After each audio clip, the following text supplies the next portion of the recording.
Merci de nous suivre sur Moto TV. Mesdames, Messieurs, voici le titre de votre journal.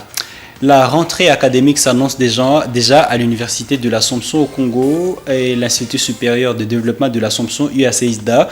L'engouement des nouveaux étudiants est perceptible sur les sites Kambali de l'UAC pour les nouvelles inscriptions. Les motivations des nouveaux étudiants sont à suivre dans cette édition. Les militaires blessés de guerre internés à l'hôpital de Goma ont bénéficié d'une assistance ce mardi 3 janvier de la part du gouverneur de la province du Nord Kivu. Ces militaires ont reçu des vivres et non-vivres. Voilà tout pour les titres.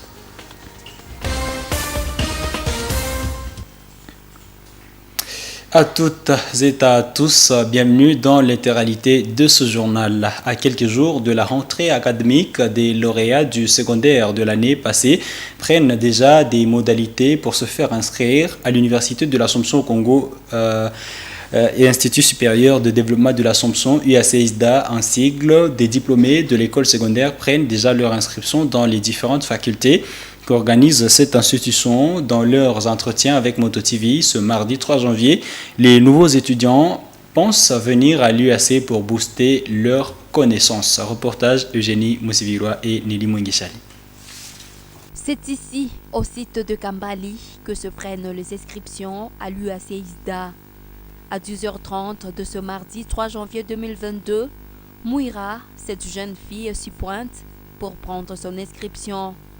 À son arrivée, elle se dirige au Valve pour choisir l'option de ce choix. C'est dans la gestion des entreprises et organisation du travail. Ce choix d'option est motivé par son rêve. Elle veut devenir gestionnaire d'une entreprise à la fin de ses études. Bon, j'ai choisi cette option pour savoir comment gérer l'entreprise et organiser le travail. Donc, la vie professionnelle. Oui, alors à la fin de... Pourquoi alors tu as choisi seulement l'UAC parce qu'il y a d'autres universités qui ont aussi cette option? Parce que c'est l'université que je préfère. Accompagnée de sa tuteure, Mouira va au bureau pour certifier son inscription à l'UAC en complétant ses formulaires. On commence par ici. Ces autres jeunes sont ici présents pour la même cause.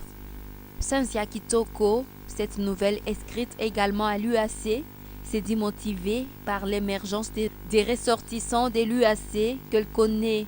Elle rêve de travailler dans des organisations non gouvernementales. C'est pourquoi elle s'oriente à faculté de développement. J'ai été motivée par plusieurs personnes qui ont fait l'IAC. Donc ce sont des gens qui m'inspirent beaucoup. Et alors, il a fallu que je vienne aussi voir de moi-même et aussi faire l'expérience de ce qu'on disait. Lisli veut aussi faire les études supérieures pour s'ouvrir à plusieurs opportunités de travail une fois les études terminées. Pour ne pas gâcher son parcours universitaire, elle projette de se marier une fois qu'elle sera diplômée à l'université. Des fois, on peut venir après les études. J'aimerais faire la psychologie clinique. Kataka Dieu merci a porté ce choix sur la faculté de l'informatique de gestion, vu que le modernisme impose de nos jours les nouvelles technologies de l'information et la communication. Il a choisi l'UAC pour la qualité des enseignements assurés par son personnel enseignant, aussi excellent. Ce qui m'a motivé, c'est que l'IAC, c'est une institution vraiment bien encadrée, avec des professeurs bien qualifiés. La sœur Kassere Kamari Agnès Viamba, à paritaire centrale de l'UAC-ISDA, qui accueille les étudiants pour les inscriptions, appelle les candidats qui hésitent encore de s'y hâter pour prendre leur inscription à l'UAC pour une meilleure formation académique. Nous avons commencé les inscriptions il y a bientôt 2 mois. Par rapport aux inscrits, sont en train d'arriver petit à petit. Nos élèves ont l'habitude de venir toujours à la dernière minute. Ils attendent qu'on commence les cours pour arriver vraiment en masse. À ceux-là qui traînent encore le pas, je demande de venir s'inscrire à l'UAC parce que déjà les 9, nous débutons avec avec les cours. Et quand on a commencé les cours, on arrête carrément, on n'inscrit plus. Les inscriptions se prennent chaque jour de 8h à 15h, du lundi au vendredi, et de 8h à 12h le samedi au site de Kambali. Parlons de choses à présent. Plusieurs chrétiens gardent des bons souvenirs des réalisations du pape émérite Benoît XVI de son passage au Vatican. Les chrétiens catholiques gardent un souvenir, son humilité, alors que les protestants reconnaissent le mérite de son encyclique Caritas in Veritate, une vraie source d'inspiration, disent-ils. Trouver des détails dans ce reportage de Delphin Voya. Le pape émérite Benoît XVI a dirigé l'Église catholique du 24 avril 2005 au 28 février 2013, donc pendant 7 ans, 10 mois et 9 jours. Il a prouvé à la face du monde que l'humilité est un chemin d'atteindre la sainteté. Témoignage du père Kassoko Guillaume, un prêtre assomptionniste. Il se rappelle qu'il était présent à Rome le jour du discours de démission du pape émérite Benoît XVI de la papauté. D'après lui, le fait pour Joseph Ratzinger d'accepter de quitter la papauté en reconnaissant son indisponibilité à diriger l'Église relève de l'humilité que devraient avoir tous les chrétiens. Alors moi, ce que je retiens de lui, c'est, je dirais, 3 choses. D'abord, c'est une personne très intelligente. Il était professeur d'université, il a enseigné dans beaucoup d'universités. Et il a écrit beaucoup de livres, donc c'est un intellectuel. Et deuxième chose, il est humble. Et j'ai constaté son humilité, comme je viens de le dire, quand il s'est senti très mal, quand il a été affaibli par la maladie, il a constaté qu'il ne pouvait pas continuer à servir l'Église avec cette maladie. Et nous nous rappelons bien, c'était le 11 février en 2013, qu'il avait décidé vraiment d'abandonner cette charge comme pasteur de l'Église. Et cela a été un choc pour toute l'Église, parce que tout le monde commençait à dire mais pourquoi le pape qui nous enseigne qu'il faut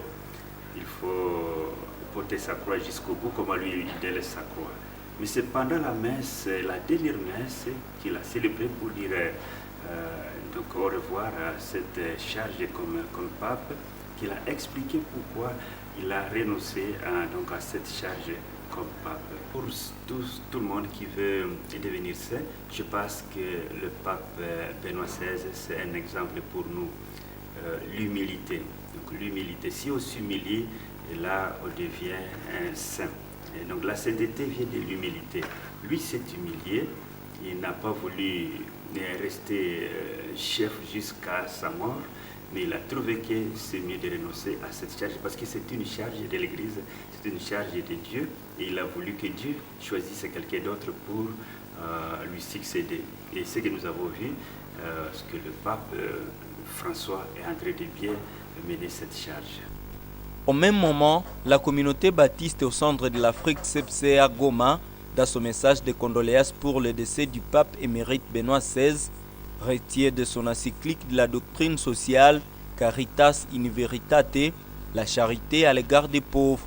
Dans ce document, il encourage la microfinance pour les pauvres, l'intangibilité de la dignité humaine et la protection de l'environnement. Le pape Benoît XVI a reçu l'ordination sacerdotale le 29 juin 1951. Il tire sa révérence à 95 ans. Il sera inhumé le jeudi 5 janvier 2023.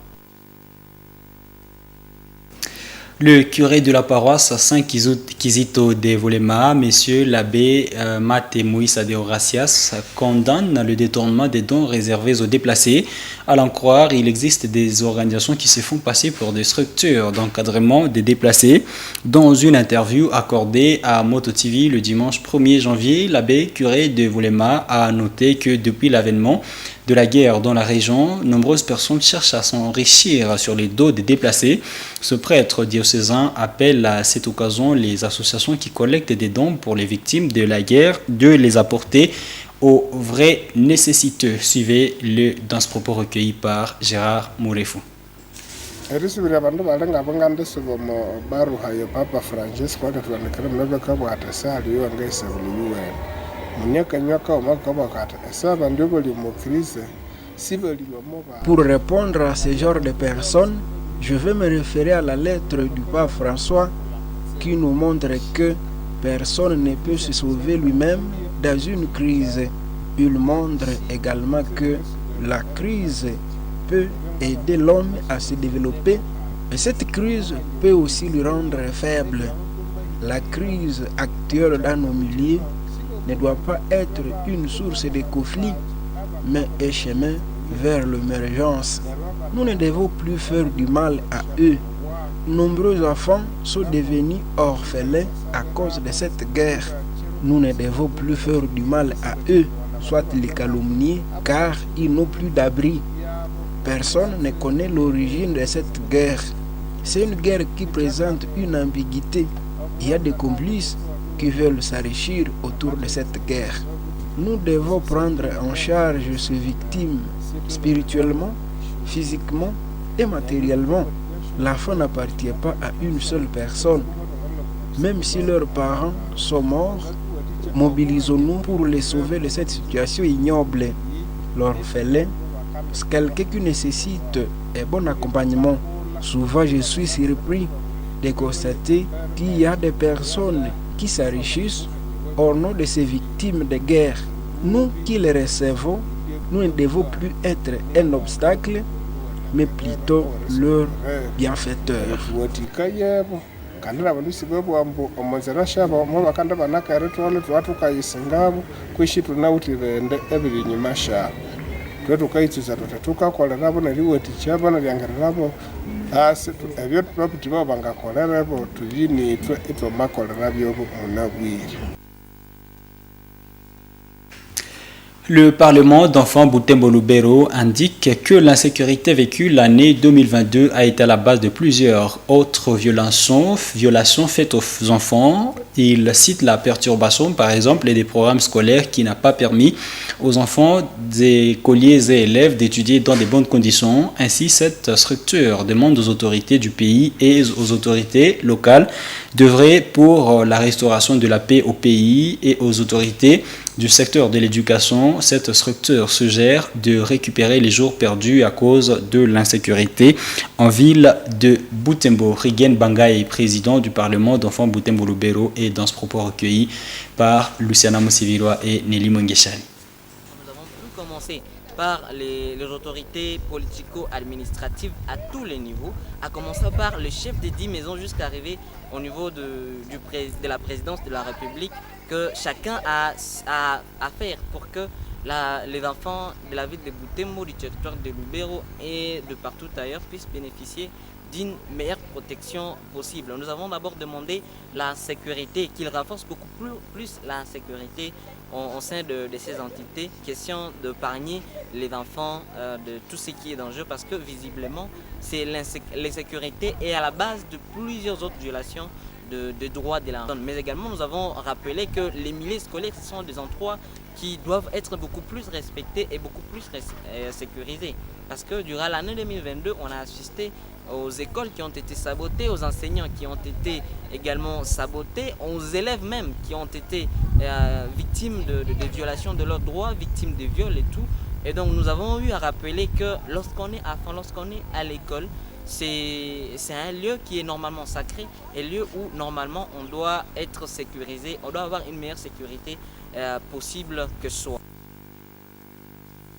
Dans le social, le gouverneur de la province du Nord Kivu, le lieutenant-général Constantin Makongba, a apporté une assistance aux militaires blessés de guerre internés à l'hôpital militaire de Goma.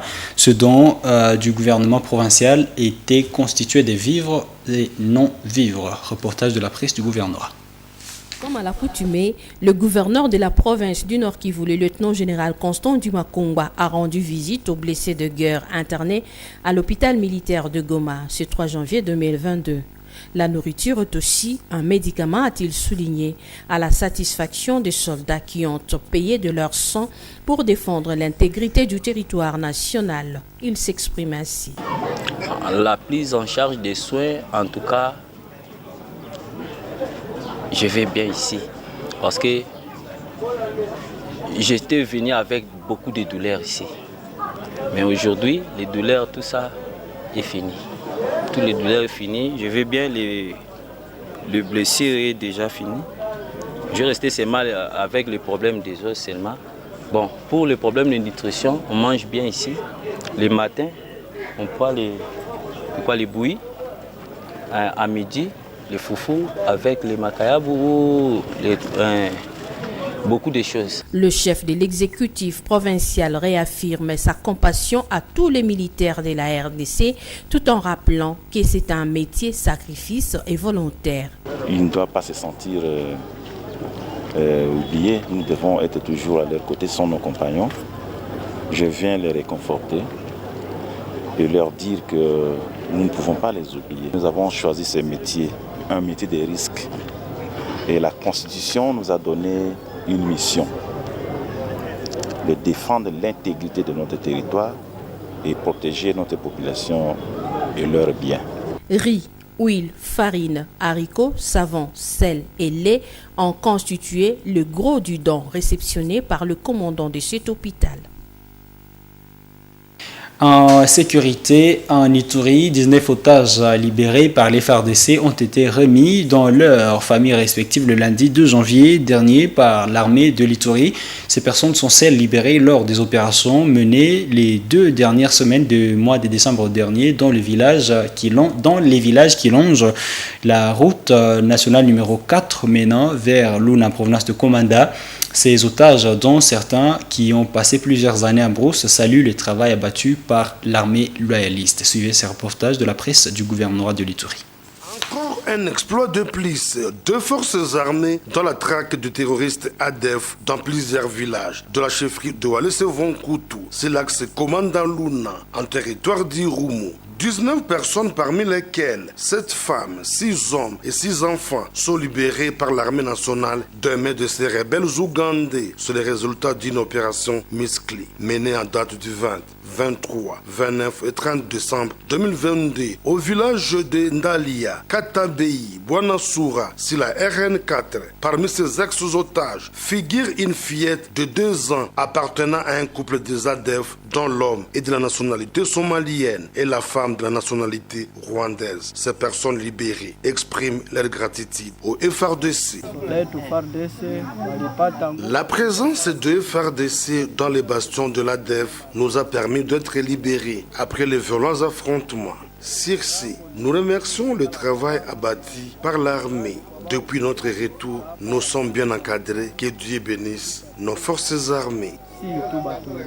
Ces opérations militaires est l'une des retombées de la mission d'itinérance effectuée dans ces zones par le commandant secteur de FARDC en Ituri, le général-major Nyembo Abdallah, pour lutter contre les activités criminelles de ces ADF, accompagné d'administrateurs du territoire du Roumu, et c'est sur instruction du commandant des opérations et gouverneur militaire, le lieutenant-général Luboyanka Shomadjouni. Et nous voici arrivés complètement à la fin de cette édition du journal sur Moto TV. Nous avons eu le plaisir de vous servir durant ces 20 minutes. Portez-vous bien et restez branchés à la télévision communautaire. Au revoir.